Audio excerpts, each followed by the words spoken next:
módulo 2. Perfecto, acá lo tenemos. Estimado Samuel, ¿me das la confirmación de que se vea la diapositiva del módulo 2? Sí, doctor, se ve claro y perfecto. Perfecto, muy amable, gracias Samuel. Muy bien amigos, tal como les hemos indicado en este repaso del contenido temático de este importante diplomado, hoy día nos ocupamos del módulo 2, la contratación laboral. En la sesión anterior hemos desarrollado los elementos de la relación de trabajo y en qué marco valorativo y normativo y condicional y condicionamientos y claves de interpretación para poder manejar todos los elementos e instituciones del derecho laboral. Nos hemos concentrado en que el derecho laboral se ocupa de un fenómeno que es la relación de trabajo. Esta relación de trabajo, de la cual hemos analizado sus elementos, las presunciones, los elementos indiciarios, para poder saber cuándo estamos ante una relación de trabajo, esta contratación laboral, que les decía, indistintamente, vamos a hablar acá en forma de sinónimo de vínculo laboral, contrato laboral o relación laboral, entendido como la prestación del servicio o el acuerdo para la prestación del servicio personal subordinado y remunerado. No me voy a referir no me refiero solamente al documento, en general, al acuerdo. Ahora, entonces estamos viendo de que esta relación laboral, que es el análisis jurídico de un fenómeno, ¿cuál es el fenómeno que existe en la realidad, en nuestra sociedad y en la economía? Como un fenómeno no solo jurídico, sino como un fenómeno económico-social, es la prestación del servicio. La contratación de personal o de mano de obra para las empresas y las instituciones, cualesquiera sea el tipo de personas. O, más que de personas, perdón, de actividades que desarrollen los empleadores. Aquí estamos hablando desde micro, pequeñas, grandes empresas del sector extractivo, productivo, del sector servicios, educativo en general. ONGs, iglesias, sector salud, sector transportes. Todos, actividad económica implica la contratación de personas a través de esto que hemos analizado hasta el día de ayer, que llamamos la relación de trabajo. Entonces implica acá captar personas y establecer con ellas un nexo jurídico que llamamos contrato o relación de trabajo. Según las variantes, las posibilidades que tenga la empresa, las necesidades particulares de la prestación del servicio, o en la medida en que se puedan ajustar a determinadas formas ya previstas en la ley, hablamos de tipos de contratación laboral. Estos elementos de los cuales hemos hablado ayer se pueden configurar en determinados tipos de contratos laborales que comparten todos ellos el hecho de establecer una relación subordinada de trabajo por la cual se recibe una remuneración. Todos comparten el hecho de que contienen los elementos que hemos visto hasta el día de ayer. Lo que vamos a ver son las variantes de contratación. ¿Por qué es importante estas formas de contratación? Desde el aspecto interno de la empresa, desde el aspecto organizativo de la empresa, implica pues que la contratación debe obedecer a un análisis de si me conviene tener a un trabajador a tiempo completo o a tiempo parcial, o con jornada variable, o en forma permanente, o con contrato temporal, etcétera. O si intermedio laboralmente, o contrato a través de una tercerización. ¿Eso quién lo determina? Lo determina el nivel organizativo de la empresa, que obedece a el tipo de producción, el tipo de organización, la capacidad económica de la empresa, etcétera.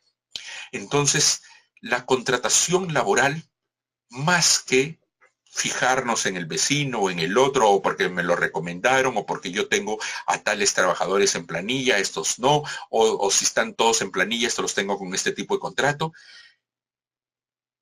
Creo que haríamos mal en copiar modelos. Los modelos de contratación laboral deben provenir de las necesidades internas de la empresa.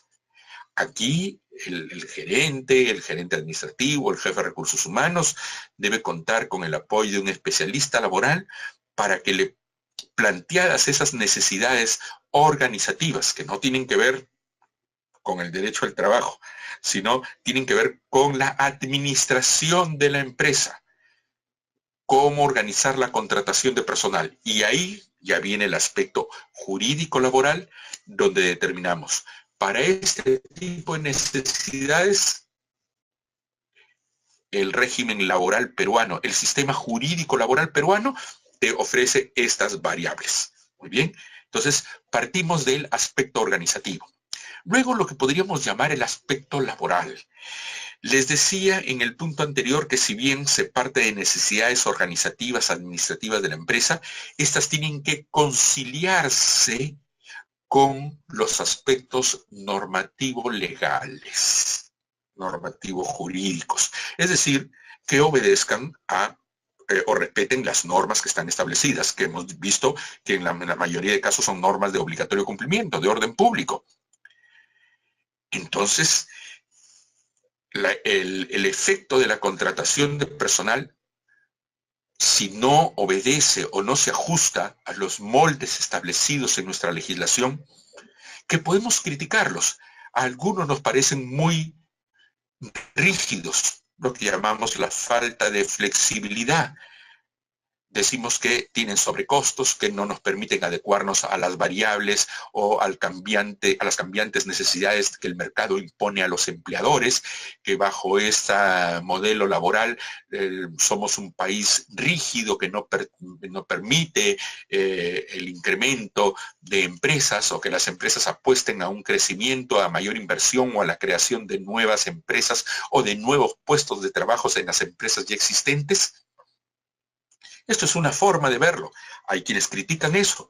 Hay otros que lo ven más bien como que tenemos un sistema poco protector, que más allá de que seamos flexibles o no, hablamos que todo este aspecto laboral, del cual estamos hablando en el aspecto legal que hablamos en este diplomado, solamente abarca a un determinado área de la economía, que es la economía formal, porque la otra es la economía que está en las sombras de aquellas empresas que no se constituyen como tales, sino que realizan una actividad económica o habiéndose constituido, no ponen a sus trabajadores en planilla. Entonces, ese es un gran problema también de la informalidad, que no vamos a tocar aquí, lo mencionaremos tangencialmente. Pero el aspecto laboral, más allá que nos parezca muy rígido o poco o demasiado demasiado flexible, que desprotege al trabajador, en todo caso son perspectivas que cada uno tiene derecho a asumir. Acá lo que vamos a ver es que tengamos la capacidad de determinar que el molde o forma de contratación laboral, que las políticas, como también se llaman, de contratación laboral en una empresa, que se sustentan en los aspectos organizativos, no tengan problemas con los aspectos jurídicos laborales.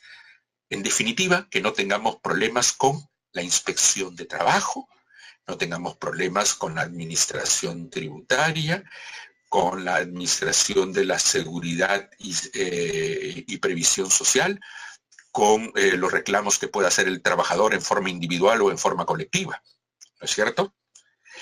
Y ya más o menos les mencionaba que en el aspecto tributario, determinadas formas de contratación pueden incidir sobre el todo con el tipo de remuneración que se pueden plantear, ¿no? Entonces, en conjunto, un modelo de contratación laboral va a incidir en aspectos laborales, organizativos y tributarios. Las formas de contratación laboral, que es un término muy genérico, para más o menos enmarcarlo y ponerlo dentro de otra perspectiva, veámoslo desde el punto de vista de quiénes son los empleadores. Los empleadores en el Perú o son entes privados o son entes públicos. Entonces tenemos que hay un régimen privado y un régimen público.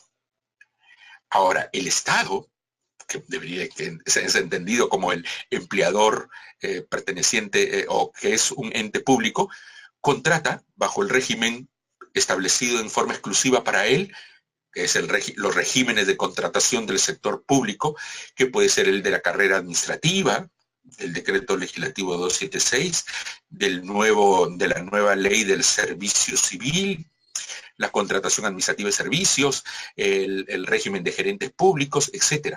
Pero también el Estado, siendo un ente público, contrata bajo el régimen común de la actividad privada. Lo que hemos hablado, que es la Ley de Productividad y Competitividad Laboral, que era la antigua ley, el decreto legislativo 728, que es la norma matriz en el sector privado. Pero en el sector público, buena porción del sector público contrata bajo el régimen común de la actividad privada.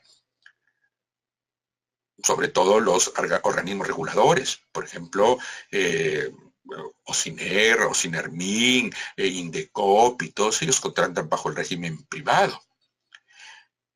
Y en algunos casos, una misma entidad, como las municipalidades, aplican el régimen de la carrera administrativa o las que ya se alinearon al servicio civil, con la ley del servicio civil, para lo que son empleados.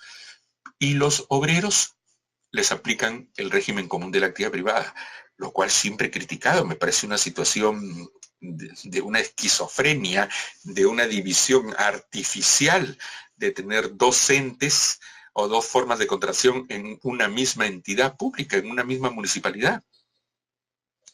Bueno, eso es que lo vemos desde el punto de vista del empleador. Luego, en el sector privado, ya exclusivamente en el sector privado, o se aplica el decreto legislativo 728 o algunos regímenes especiales de contratación.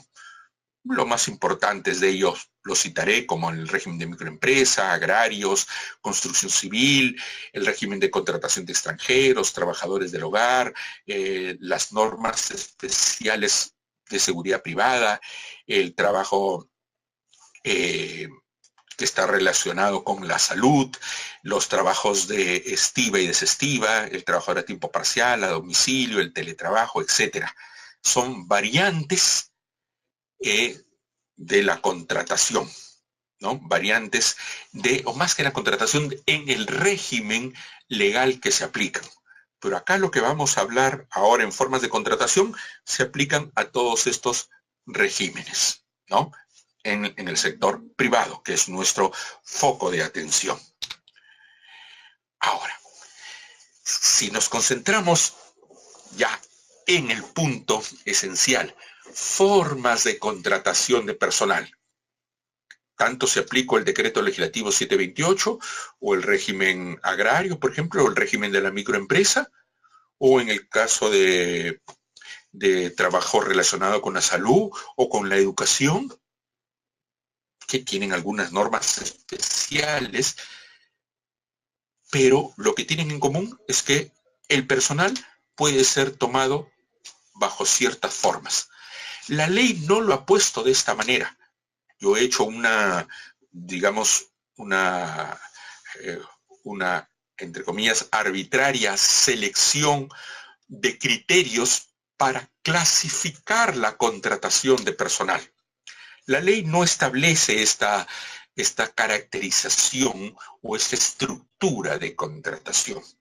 Lo he hecho simplemente con un ánimo didáctico de poderles plantear a ustedes por qué hay distintas formas de contratación, cuáles son los criterios. Cuando hablamos de contratos de trabajo, pensamos esencialmente en contrato por tiempo indeterminado, el permanente, y el a plazo fijo, el modal, ¿no es cierto? Pero hay más formas, porque hay más criterios para determinar un tipo u otro de contratación. Entonces, el esquema que les planteo es el siguiente. Que las formas de contratación de personal pueden variar de acuerdo con la duración del contrato.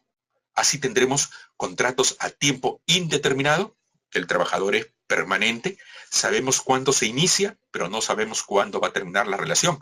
Podrá terminar, como lo veremos en las clases siguientes, por cualquiera de las causales de extinción: renuncia, muerte, despido justificado o despido arbitrario, jubilación, extinción de la empresa, causas objetivas, etc. Y tenemos también el contrato a tiempo determinado, donde sabemos cuándo nace el contrato y cuándo va a terminar, porque ya nace con una fecha o plazo determinado. Por eso es que se denomina también contrato a plazo fijo, o como la ley los denomina, contratos sujetos a modalidad. Estas variaciones tienen que ver ¿con qué? Con la duración del contrato. Pero ahora también hablando de duración, ya no me fijo en cuánto dura el contrato, sino cuánto dura la jornada que presta el trabajador. Entonces así tendremos contratos en función de la duración de la jornada.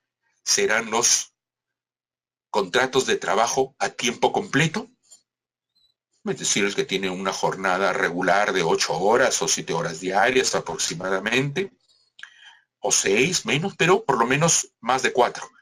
Y el trabajador a tiempo parcial, que es aquel cuya jornada laboral es menor a 4 horas diarias.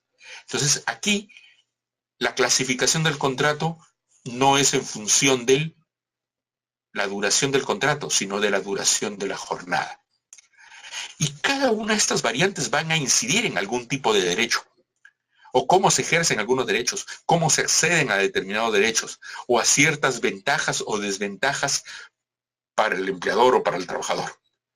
Normalmente en derecho laboral, como les había dicho, que todo lo tenemos en una balanza, cuando algo implica una ventaja para el trabajador, implica una desventaja para el empleador y viceversa, ¿no? Cuando encontramos que hay una ventaja para el empleador, por ejemplo, para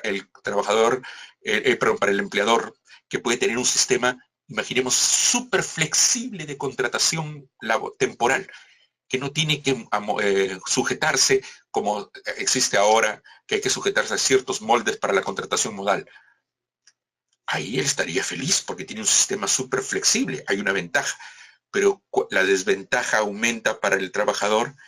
¿En qué? En que es un trabajador que su estabilidad es mínima, porque la flexibilidad que pone contento al empleador y que le da supuestamente mayor competitividad en el mercado, al trabajador lo vuelve más precario, ¿no? Más precaria las condiciones de prestación del servicio en la medida en que no se respetaría el principio de continuidad. Como es en el CAS. Ayer me preguntaban eso. ¿El CAS violenta el principio de continuidad? Sí, pero lo hace legalmente. El Estado se blindó, estableció un régimen de contratación, porque el CAS que vino a reemplazar lo que era una vergüenza pública, pues, ¿no? Los servicios no personales, que en verdad era locación de servicios, contratos de locación de servicios, pero en el sector público mal llamados SNP, servicios no personales, que no daban ningún beneficio. Y el Estado puede ser el primer infractor laboral. Bueno, se lavó la cara y quitó esos SNP y creó el sistema CAS, que originalmente daba poquísimos derechos. Luego se sometió a un proceso de inconstitucionalidad, lo que ayer vimos, control concentrado de la constitucionalidad de las normas. Se planteó una acción de inconstitucionalidad y el Tribunal Constitucional dijo, estas partes son inconstitucionales. Y se dio una nueva norma, cambiando el CAS, otorgándole ya bastantes más beneficios, no idénticos al trabajador nombrado, pero muchos más beneficios, y disponiendo que iba a ser un régimen temporal, es decir, que en algún momento se va a acabar. No dice cuándo, pero dice que debería acabar. En el Perú las cosas transitorias son casi permanentes o duran bastante. Pero de esa manera se blindó el Estado, se blindó legalmente con el sistema CAS. Ahora, también tenemos otra forma de formas de contratación de personal que podríamos decir contratos por el tipo de remuneración, en la medida en que cómo se determina la remuneración.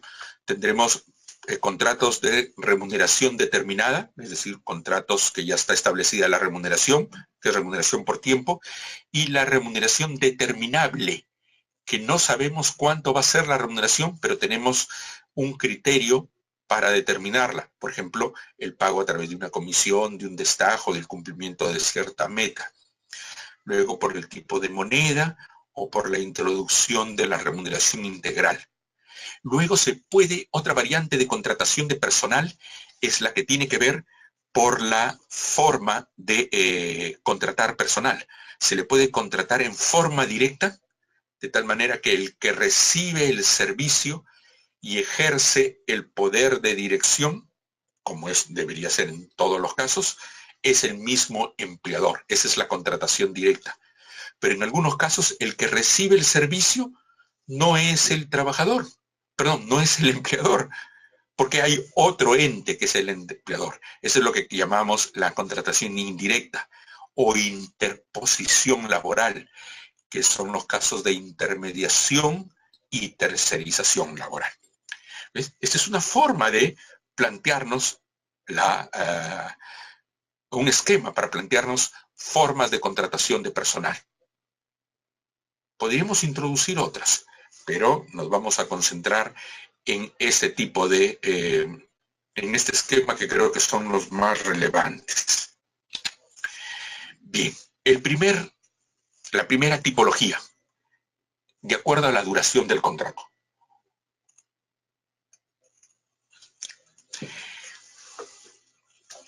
Hablemos del contrato por tiempo indeterminado y del contrato sujeto a modalidad. En principio, toda obligación laboral, en toda relación de trabajo, se plantea como una relación de carácter sucesivo o duradero y que se prolongue en el tiempo, no siendo posible cumplir con un acto único. De esa manera, nuestra legislación mantiene como regla general que los contratos o relaciones de trabajo se celebran a plazo indeterminado. Así hay una presunción legal, creo que es una presunción relativa, pero que está determinada en el artículo 4 de la Ley de Productividad, que en toda prestación de servicios remunerados y subordinados se presume la existencia de un contrato de trabajo a plazo indeterminado. Es decir, en principio todos los trabajadores subordinados en el Perú son trabajadores a plazo indeterminado, permanentes. Esa es la presunción. Esa es la regla. Pero hay una excepción, que en el mismo artículo 4 está, que se permite la contratación por tiempo determinado o a plazo fijo para satisfacer necesidades temporales de mano de obra. ¿Cuál es el fin? Grabémonos eso. ¿Cuál es el fin de la contratación modal? Satisfacer necesidades temporales de mano de obra. Ese es el fin. Ahí ahondaremos. En algunos regímenes especiales se invierte la figura. En el régimen general estamos diciendo cuál es la regla. Todos los trabajadores son permanentes. La excepción, los trabajadores temporales. Pero en algunos regímenes especiales la regla más bien es la temporalidad, en atención a la naturaleza y forma de la actividad económica y de las labores, como por ejemplo construcción civil, estiva y desestiva. Ahí más bien la regla es la temporalidad. Por definición, todos los trabajadores son temporales, ¿no? En el régimen laboral de construcción civil. La estabilidad es relativa, súper relativa. Nomás hay protección mientras dure el contrato de trabajo, que puede ser 2 semanas, 3 semanas, 4 semanas, o lo que dure la obra.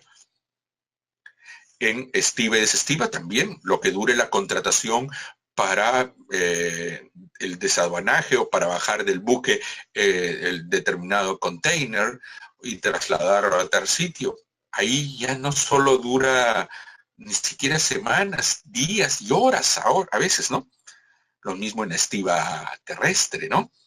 Entonces, hay regímenes laborales especiales que invierten la regla de la temporalidad. ¿En atención a qué?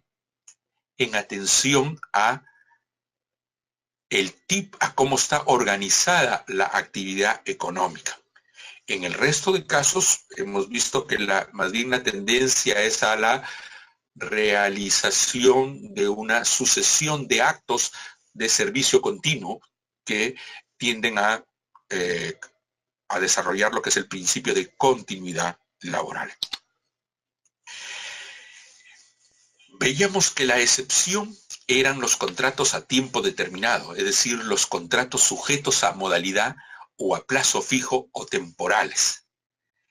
Respecto de ellos, que también están regulados en el artículo 4, pero como excepción, con carácter, como bien nos menciona el doctor Elmer Arce, en un libro muy interesante que tiene, creo que aquí lo tengo a la mano, sobre la contratación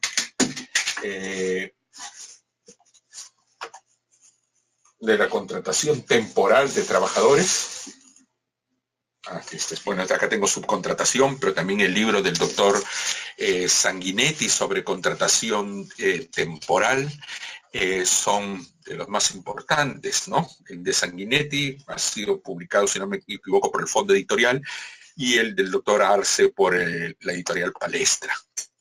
Los contratos en el Perú, siguiendo el principio de continuidad, se establecen como regla general la contratación permanente, es decir, por tiempo indeterminado. Y la excepción, y como nos dice, insisto, el doctor Arce, los contratos modales más bien tienen un carácter residual, que no solo excepcional, sino residual. De tal manera que podemos decir que nuestra legislación laboral mantiene como regla general la celebración de los contratos de trabajo por tiempo indeterminado. Sin embargo, permite pactar contratos a plazo fijo, o también llamados temporales o a plazo determinado, denominados sujetos a modalidad. Estos contratos pueden celebrarse cuando así lo requieran las necesidades del mercado o la mayor producción de la empresa, o cuando lo exija la naturaleza temporal o accidental del servicio que se va a prestar o de la obra que se va a ejecutar. Y también los contratos de trabajo intermitentes o de temporada, que por su naturaleza pueden ser, digamos, permanentes, pero también obedecen a periodos exactos de contratación, ¿no? De tal manera que esto es lo que anima o sustenta el criterio del legislador para regular y permitir la contratación a plazo fijo o temporal. No lo anima otra cosa. Que los empleadores, los asesores, como nosotros, abogados, contadores, jefes de recursos humanos, administradores, psicólogos organizacionales o cualquier profesional que está en el quehacer laboral, a veces utilizamos el contrato modal para otros fines, como por ejemplo, someterlos a un periodo de prueba. Pero el periodo de prueba, como vimos ayer, ya está preestablecido. Pero hay quienes consideran que le hice un contrato para que esté a prueba. Contrato de 4 meses de prueba. No, señores, todos los contratos, sean determinados o indeterminados, están sometidos al periodo de prueba.